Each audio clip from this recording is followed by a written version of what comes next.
انسان کو دکھ بھی آتے ہیں، بیماریاں بھی آتی ہیں، اپنوں بیگانوں کی طرف سے اس کو تلخیوں کا بھی سامنا کرنا پڑتا ہے۔ تو اس موقع پر آپ کی زبان کوئی ایسا جملہ نہ کہے جو اللہ کی ناراضگی کا سبب ہو۔ غم تو پہنچتا ہے اور غم سے انسان متاثر بھی ہوتا ہے، یہ تو نہیں ہے کہ تکلیف پہنچے۔ غالب نے کہا تھا روئیں گے ہم ہزار بار کوئی ہمیں ستائے کیوں۔ تو جب سینے میں دل ہے تو کوئی دکھ دے گا تو دکھی ہوگا، دل بے چین ہوگا۔ تو فرمایا کہ جب تکلیف پہنچے تو مدد کس سے طلب کرو؟ صبر سے، کہ اللہ مجھے توفیق صبر دے۔ روایت ہے کہ سلمان رضی اللہ تعالی عنہ حاضر ہوئے اور ان کے چہرے کے اوپر کوئی ایسے آثار تھے کہ جس طرح بہت بڑی پریشانی ہو، تو ان کو کہا کہ تمہارا جو دکھ ہے وہ اس کو کہو جو دکھ کا مداوع کر سکتا ہے، غم اسے کہو جو غم خار ہو، جو غم خار ہی نہ ہو اسے غم کہنے کا فائدہ۔ بعض اوقات لوگ خام خواہ بے چین ہوتے کہ میں کوئی پوچھے تمہیں کیا ہے، چہرے کے اوپر جو ہے وہ خشونت سجائے، چہرے کے اوپر جو ہے وہ اداسی سجائے۔ آپ کو صدمہ پہنچے تو بعض اوقات ٹھیک ہے، انسان بے بس ہو جاتا ہے، اس کے چہرے بشرے سے اس کا ظہور بھی ہوتا ہے، لیکن کچھ ایسی چیزیں جو چھپائی جا سکتی ہیں اس کو چھپائیں۔ ہنس کے پی جا تلخی ایام کو ناصر، غم کے سہنے میں بھی قدرت نے مزہ رکھا ہے۔ غم برداشت کریں، اندر اتار لیں اس کو، اس کا اجر رکھا گیا ہے، اس کا صلہ بتایا گیا ہے۔ تو ہر چھوٹی چھوٹی بات کو لوگوں سے شیئر کرنا یہ نہیں ٹھیک ہے، کبھی آپ کوئی ایسی بات ہو آپ کر بھی سکتے ہیں، لیکن ہر وقت جو ہے وہ اکتائے ہوئے رہنا اور میں پریشان ہوں، میں پریشان ہوں، میں دکھی ہوں، میں دکھی ہوں، تو کیا وہ دکھ ختم ہو جائے گا؟ لوگ مہندی سجائیں گے تیرے لہو سے، لوگ مہندی سجائیں گے تیرے لہو سے، زخم دل کے نہ دکھاؤ کسی کو۔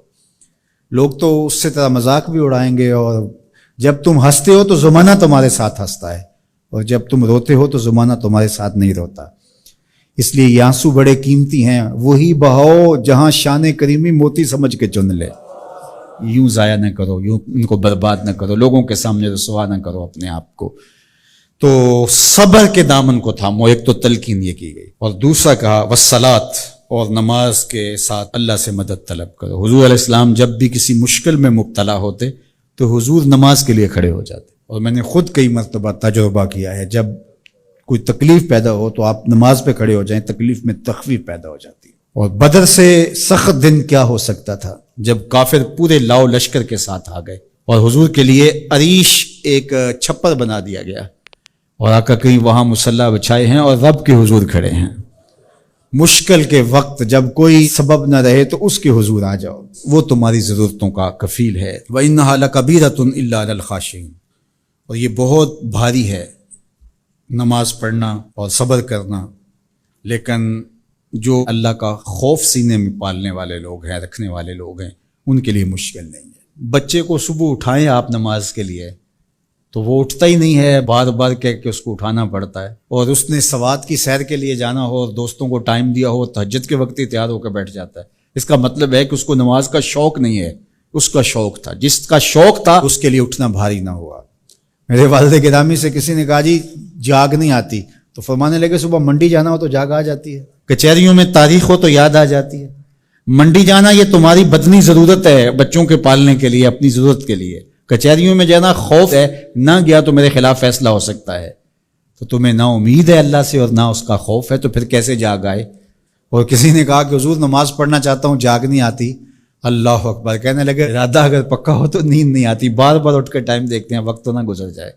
اللہ اکبر۔ تو فرمایا یہ بھاری ہے لیکن خاشعین کے لیے بھاری نہیں ہے، خشیت خدا سینے میں نہیں ہے، اللہ کا خوف سینے میں نہیں ہے، تو واقعی صبح کا اٹھنا بہت زیادہ بھاری ہے، بہت زیادہ مشکل ہے، لیکن جو خشیت والے ہیں ان کے لیے مشکل نہیں ہے۔ یہ مان لیا کہ صبح کا اٹھنا، سحری کا اٹھنا نفس پہ شاک ہے، لیکن اگر کسی کی زندگی کی لذت اس میں رکھ دی گئی ہو، اللہ اکبر، تو پھر اس کے لیے مشکل تو نہیں ہوگا۔ راہ خدا میں تکلیف اٹھانا مشکل صحیح، لیکن زندگی کا سرور اس میں رکھ دیا گیا ہو۔ وہ مزہ دیا تڑپ نے میری آرزو ہے یا رب، میرے دونوں پہلوؤں میں دل بے قرار ہوتا۔